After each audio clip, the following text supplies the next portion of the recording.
믿습니까, 여러분? 그리고 예수님이 우리 안에 들어오십니다. 그 예수님이 우리를 다스리십니다. 그러면서 우리 마음이 천국이 되는 거예요. 하나 더 말씀드리면, 본문에 나오는 사람이 왜 7 귀신이 들어갔어요? 완전히 귀신의 소굴이 됐어요. 7 귀신이 왜 들어갔습니까? 집이 비어 있었기 때문에. 집이 소재가 됐어요.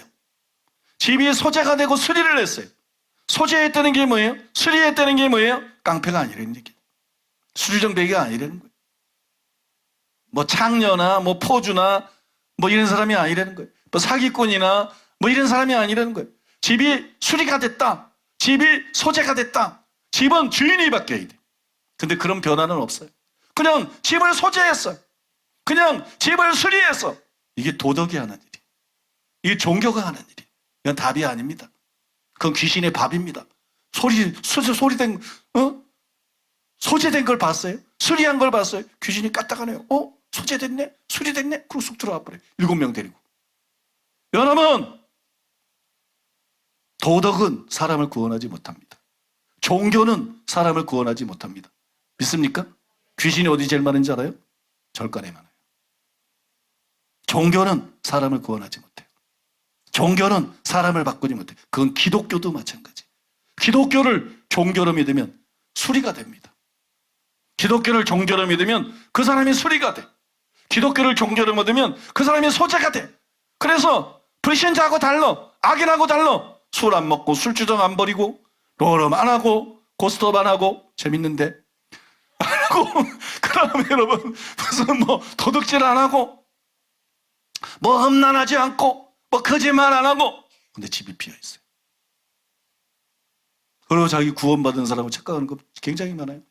그리고 자기가 천국 갈 줄 착각하는 사람도 굉장히 많아요. 이 사람은 무방비 상태입니다. 수리하고 소재가 됐는데 귀신이 들어오려면 언제든지 들어올 수 있어요. 귀신이 들어오려면 언제든지 들어갈 수 있어요. 이 안에 예수님이 계셔야만 못 들어가요. 그래서 여러분, 예수님을 영접해야 되는 거예요. 예수님을 자신의 주인으로 모셔드려야 되는 거예요. 교회 안에도 수리된 사람이 얼마나 많은지, 소재된 사람이 얼마나 많은지, 목회자들 중에도 예수님이 그 안에 없어. 예수님의 성품이 안 나타나. 예수님의 정신이 안 나타나. 그냥 수리만 된 사람, 그냥 소재만 된 사람, 종교적인 사람, 그냥 겉보기에는 목사같이 보이는 사람. 그러나 예수님이 그 안에 없고 귀신이 언제든지 들어갈 수 있고 실제로 귀신이 들어가 있는 목사들이 얼마나 많은지 몰라.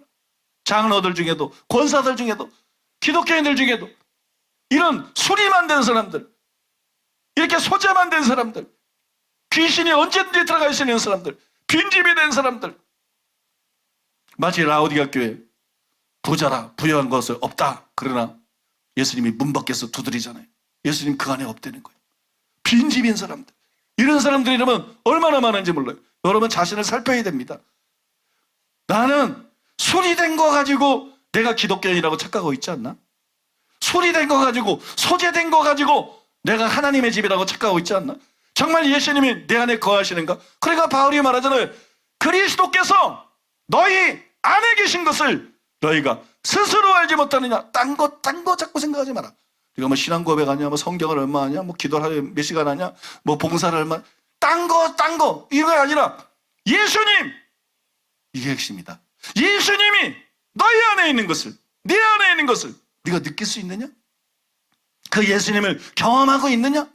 그 예수님을 경험하고 있느냐? 너는 예수님의 임재에서 오는 그 평화가 있느냐? 예수님이 함께할 때 오는 그 기쁨과 즐거움이 너희 안에 있느냐? 너는 예수님이 네 안에 들어오셔서 성령을 통해서 너를 다스릴 때만 주어지는 서기관과 바리새인보다 나은 의가 너희 안에 있느냐? 여러분, 이게 여기서 예수할 수 있어야 기독교인인 거지.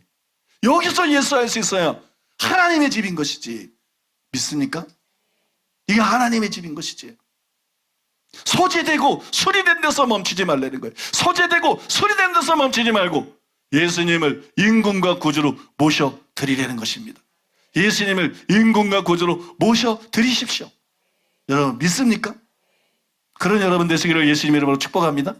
두 번째까지만, 이게 마지막, 여기까지 말씀드리고 나머지는 이제 다음 시간에 더 깊이 들어가고 중요한 걸 말씀드릴 것인데, 두 번째로는 자기를 부인하고 순종하는 삶을 살아가야 됩니다. 어떤 분들은 제게 이렇게 묻고 싶을지도 몰라요. 나는 예수님을 영접했습니다. 그런데도 오늘 목사님 말씀을 들어보니까 내가 하나님의 집이 아니라 귀신의 집 같아요. 나는 내가 하나님의 집이라, 예수님을 영접했고 하나님의 집이라고 생각해 왔는데 목사님이 제시한 세 가지 시금석을 통해서 날 살펴보니까 나는 하나님의 집이 아닌 것 같다. 난 귀신의 집인 것 같으면 큰일 난 겁니다, 여러분. 그거보다 큰일 난 게 없어요. 전쟁 터지는 게 문제가 아니에요. 지진 나는 게 문제가 아니에요. 불 나는 게 문제가 아니에요. 이거보다 큰일이 없어요. 나는 하나님의 집이 아닌 것 같습니다. 난 이상하게 내가 귀신의 집 같은 생각이 듭니다. 이 왜 그렇죠? 이유는요, 예수님을 믿을 때 떠나간 귀신들이 다시 들어왔기 때문입니다. 예수님을 믿을 때 떠나간 귀신이 다시 돌아왔어요. 그들이 다시 들어온 이유는 날마다 자기를 부인하고 예수님을 따라가야 돼요. 이게 신앙이에요. 그냥 교회 다니는 게 아니에요. 날마다 자기를 부인하는 거예요. 하나님의 말씀의 기준에서 날마다 자기를 부인하고 내 마음대로 사는 게 아니에요. 내 마음대로 내 길을 가는 게 아니에요. 예수님이 뒤를 따라가는 거예요. 예수님을 닮아가는 거예요. 이게 기독교고 신앙생활이에요. 믿습니까? 교회에 다니는 게 기독교가 아닙니다. 신앙생활이 아닙니다. 예수님을 따라가는 거, 내가 하고 싶은 대로 하지 않고 예수님을 모델로 삼고 예수님의 뒤를 따라가는 거, 예수님의 발자취를 따라가는 거, 이게 기독교다. 이게 신앙생활이다. 그 일을 하지 않은 거예요. 자기를 부인하지 않은 거예요. 자기 마음대로 사는 거예요. 주님을 따라가지 않은 거예요. 자기 길을 간 것이에요. 내 뜻대로, 내가 원하는 대로 그런 삶을 산 것이에요. 예수님이 중풍병자를 치료하신 후에 말씀했어요. 요한복음 5장 14절에 보니까는 보라, 내가 나았으니 더 심한 것이 생기지 않게 다시는 죄를 범하지 말라. 나았으면 끝입니까? 아니요. 더 심한 게 생길 수 있다고 말씀하세요. 나았으면 끝이 아니에요. 더 심한 게 생길 수 있어요. 그렇지 않게 해서 어떻게 해요? 죄를 범치 말라. 다시는 죄를 범치 말라. 육적인 질병뿐만 아니라 영적인 질병, 죄에서 구원받는 것도 마찬가지.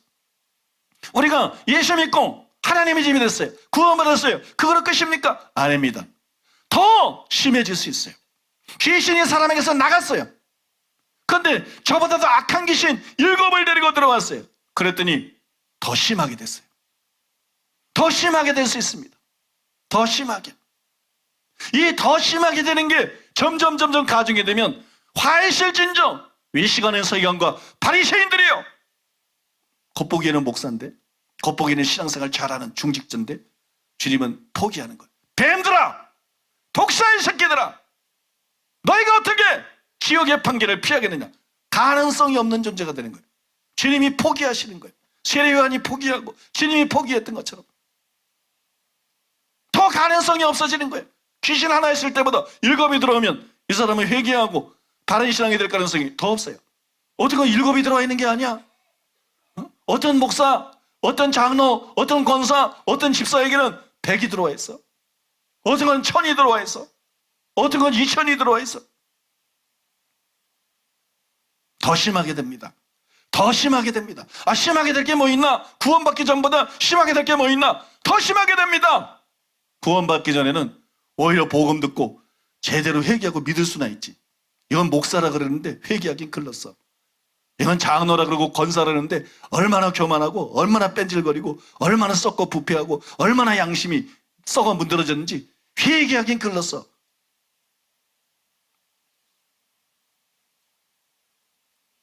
여러분, 우리 교회를 매도한 그런 목사들이 회개할 것 같습니까? 그들 회개 안 합니다. 그대로 살다 지옥 갈 것입니다. 그들 회개 안 합니다. 우리 교회 거짓말로 매도한 이단사님도 회개 안 합니다. 여러분, 그대로 살다 지옥 갑니다. 대부분이 그대로 살다 지옥 갑니다. 나중 형편이 처음보다도 훨씬 심하게 돼요. 여러분, 속지 마세요. 한 번 구원은 영원한 구원이 아닙니다. 구원받은 사람도 버림받을 수 있습니다. 그래서 여러분, 무슨 말이냐 그러면 하나님의 집이 된 사람도 다시 귀신의 집이 될 수가 있다는 것이에요. 프란시스 맥노트가 악한 영으로부터의 자유라는 책에서 이렇게 경고를 했어요. 영들은 우리가 죄를 지었기 때문에 간단히 우리에게 들어오지 않는다. 우리는 언제나 죄를 짓는다. 그러나 죄의 영은 신비하게도 다음 이유 중 하나인 사람에게 들어간다. 첫째, 이 사람들은 오랫동안 습관적으로 죄를 짓기 때문이다. 혹은 둘째, 그들은 죄의 영이 들어오도록 문을 여는 특히 강력한 죄를 저질렀기 때문이다. 예수 믿고 여러분 그냥 죄 한두 가지, 죄가 없는 사람은 없잖아요. 그죠? 그냥 죄를 짓는다고 귀신이 쑥 들어오진 않아요. 그러나 습관적인 죄를 지으면 귀신이 들어옵니다. 그리고 흉악한 죄들을 지으면 귀신이 들어옵니다. 습관적인 죄를 지으면 귀신이 들어오고 흉악한 죄들을 지으면 귀신이 들어옵니다. 구원받고 난 다음에도 죄를 심상히 여기면 안 되는 거예요. 죄는 심상히 여기지 말고 특히 습관적인 죄를 지으면 안 되는 거예요. 구원받은 사람에게도 죄의 삭은 사망입니다. 구원받고 난 다음의 삶은 싸우는 삶입니다. 선한 싸움을 싸우는 삶. 선한 싸움. 악한 싸움은 남하고 싸우는 삶이고 선한 싸움은 자기 몸을 쳐서 복종시키는 거예요. 선한 싸움은 자기하고 싸우는 삶이에요. 죄와 싸우는 삶이에요. 믿습니까? 죄와 피 흘리기까지 싸우는 삶이에요. 그것이 여러분 신앙생활이에요. 그 기도만 하지. 죄와 자기하고 싸우지 않는다는 거예요. 죄하고 싸우지 않는다는 거예요. 여러분 많습니다.